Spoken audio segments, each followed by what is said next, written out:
You may think the life of an NFL player is all fun and games. You know, you get to play your favorite sport that you love for a living. You make millions of dollars doing it. You attain fame and glory, and after a couple of years, you get to sit back on a bunch of money and retire.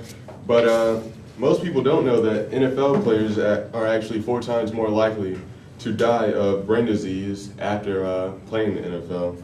And this is a really important issue that the NFL is working at fixing.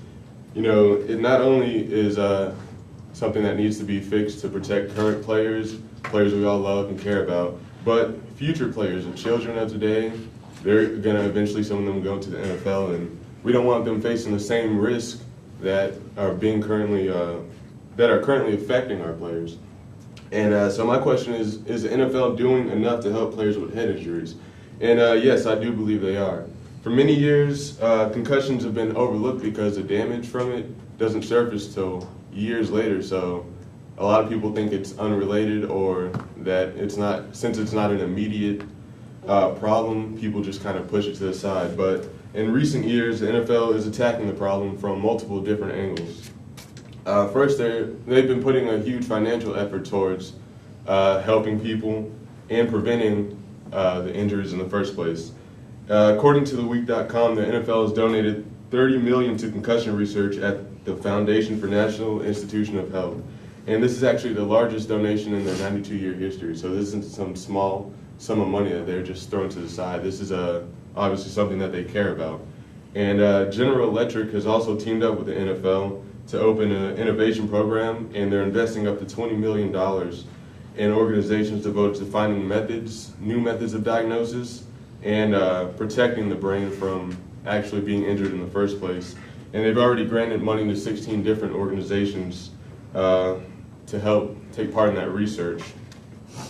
And they also started a 4-year, $40 million research program that's devoted to determining key signs and red flags of injury to the brain, as well as therapy management and outcome prediction. And it's a program guided by a huge panel of renowned doctors and medical professionals. So this isn't something they're taking lightly. This is something they've thrown a lot of resources and time into, and a lot of money as well.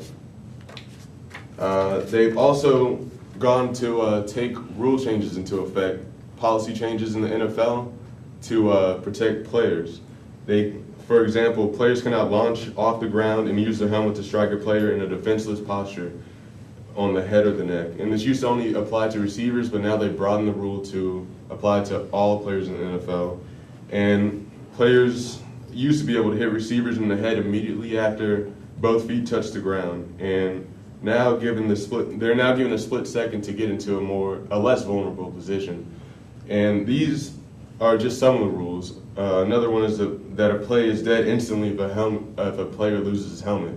So these aren't just small rules. These are things that alter the flow of the game, things that alter the outcome in some cases of the game. So, you know, these aren't minor things to be overlooked. They're obviously attacking this, and even if it changes the way that the game is played in the future, they know that it's for the better. On top of that, they've also helped to raise a lot of awareness. The NFL actually teamed up with the U.S. Army and military to raise awareness about head injuries. And the NFL is a really popular organization. They are always broadcasting games, commercials, merchandise. So they're using their voice as they're a staple in U.S. culture. So they're using their voice to get the word out there that head injuries is a serious problem and a very prominent problem in football. And they're helping to reduce that and to reduce stigma surrounding it, because a lot of people think that it's not a serious problem, or it's just some people hyping it up. But it's a very real problem. They're helping the world to realize that. And that's important not only in getting the word out for NFL players now, but it can change policies in little leagues and high school leagues, so they'll be safer, because even high school players can be affected by this, and younger can be affected by this. So by getting the word out, they maybe can't change official policies, but they can help high schools to determine what they want to do to make their players safer and avoid injury in the future. And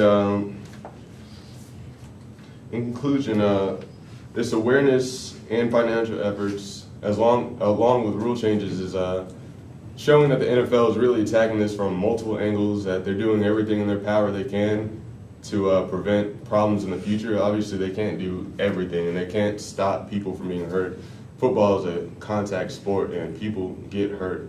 But through their efforts, they're doing everything they can to minimize the risk in the future and the risk now.